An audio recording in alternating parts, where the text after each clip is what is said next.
Shalom a todos, esse é o canal Ouça a Torá. Hoje vamos ler a segunda aliada para Shlach Lecha. Ela se inicia no versículo 21 do capítulo 13 e vai até o versículo 7 do capítulo 14. Vamos abrahar? Baruch atah Adonai Eloheinu melech haolam, asher bahar banu mikol ha'amim venatan lanu et torato. Baruch atah Adonai noten hatorá. Amém. Bendito sejas tu, eterno nosso Deus, Rei do Universo, que nos escolheste dentre todos os povos e nos deste a tua Torá. Bendito sejas tu, eterno, que outorgas a Torá. Amém. Eles subiram e fizeram reconhecimento da terra do deserto de Tzin Arehov, junto da entrada de Hamat. Eles subiram ao Negev e chegaram a Hebron, a Rimã, Sheshá e Talmai. Os Anaquim viviam ali. Hebron fora construída 7 anos antes de Tsoan, no Egito. Eles chegaram ao vale de Escol, e ali cortaram um galho com um cacho de uvas, que carregaram por meio de uma vara entre 2 deles. Também pegaram romãs e figos. Esse lugar foi chamado Vale de Escol, significa cacho, por causa do cacho que o povo de Israel cortou ali. 40 dias depois, eles voltaram de fazer o reconhecimento da terra e se dirigiram a Moshe, a Haron e a toda a comunidade de Israel em Kadesh, no deserto de Parã, onde fizeram um relato a eles e a toda a comunidade e lhes mostraram o fruto da terra. Isto foi o que eles lhes contaram.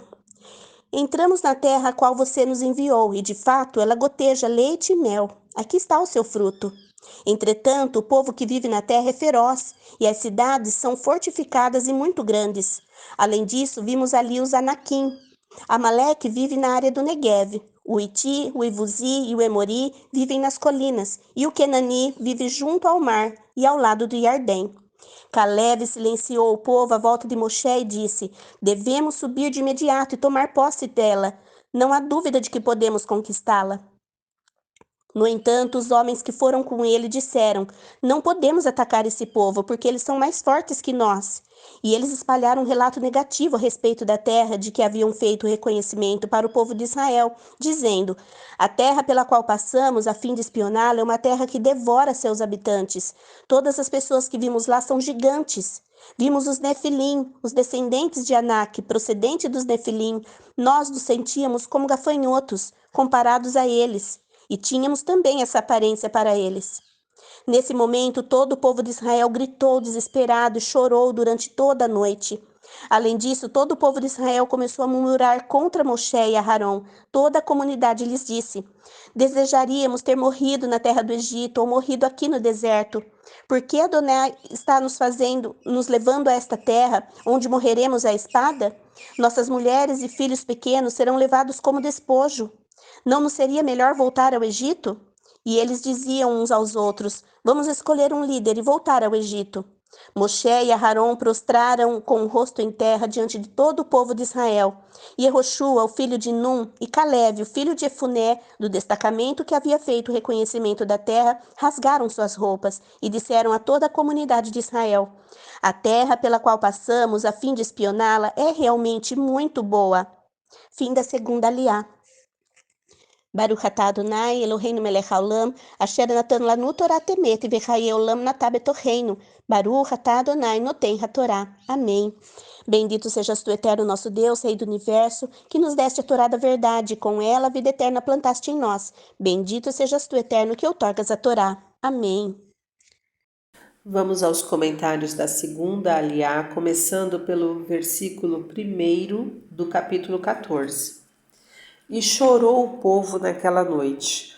O povo, desanimado pelo informe dos Meragelim, chorou naquela noite. O Rabino Rabá, em nome do Rabi Yohanan, disse: aquela noite era a noite de 9 do mês hebreu de Av.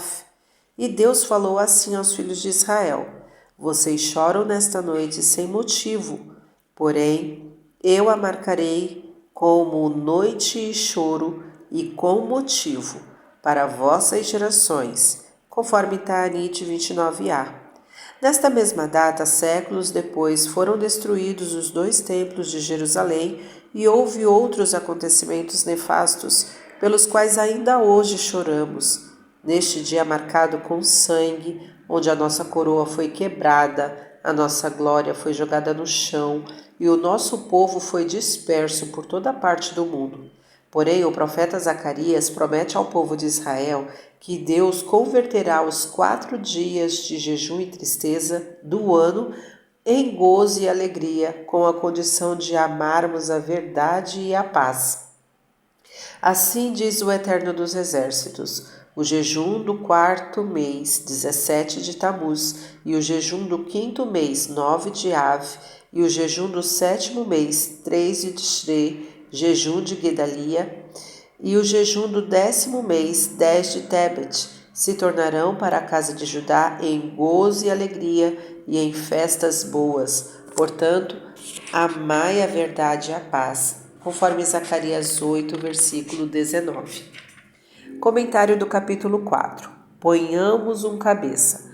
Ouvindo isto, Moisés percebeu que esta gente não era qualificada para entrar em Canaã, para formar o futuro do eterno povo de Israel e assentar os alicerces de uma religião universal. Um povo que repele a razão de sua existência, afirmando: não poderemos subir, não podemos observar os teus desejos, eterno.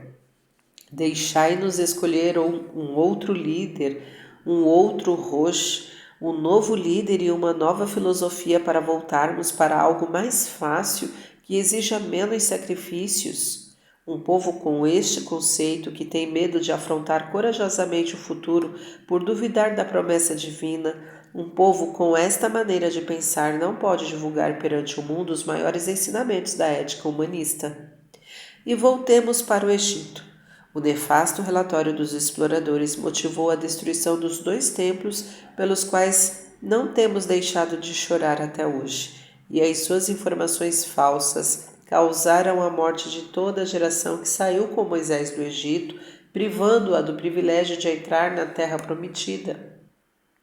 À primeira vista, pode parecer que o pecado do bezerro de ouro era muito mais grave que o dos investigadores, pois no primeiro caso transgrediram contra um dos mandamentos básicos do Decálogo, adorando um ídolo e aclamando-o com gritos frenéticos de: estes são os teus deuses, Israel, os que te fizeram subir da terra do Egito. No segundo caso, pecaram somente por afirmações incorretas e, no seu desespero, falaram mal da terra de Israel.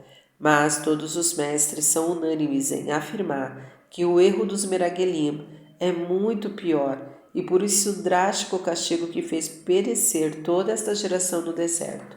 O grande moralista rabino Israel Meir Cohen, conhecido na literatura rabínica como Hafetz Haim, analisa o relato desta paraxá e observa magistralmente: feitos, ações individuais ou mesmo coletivas podem com o decorrer dos anos ficar esquecidos, mas palavras ficam profundamente gravadas no coração humano, causando graves danos.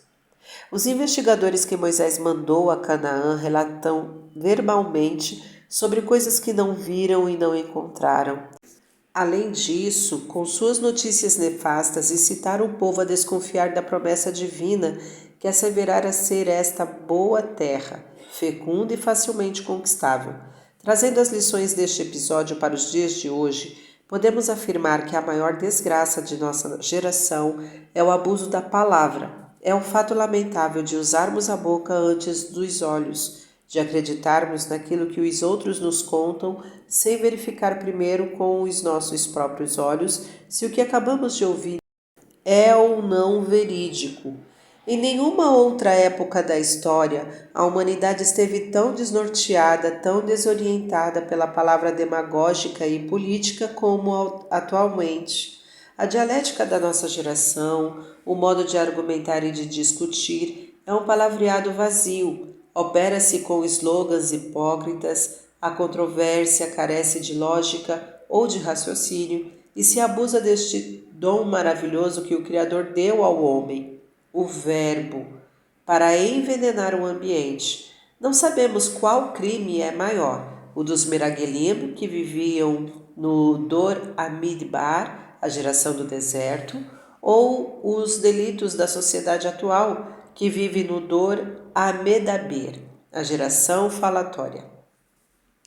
Talvez isso tenha levado o compilador do nosso livro de orações a determinar que comecemos a oração silenciosa Amidá com um pedido: Eterno, abre meus lábios e que minha boca proclame o teu louvor. E de encerrarmos esta prece com a súplica: Meu Deus, preserva minha língua de falar mal e os meus lábios de dizer coisas falsas. Fim dos comentários. Tá gostando do conteúdo do canal? Então curta, comenta, compartilha. Se ainda não é inscrito, se inscreve, ativa o sininho e fique por dentro de todas as novidades. Shalom a todos!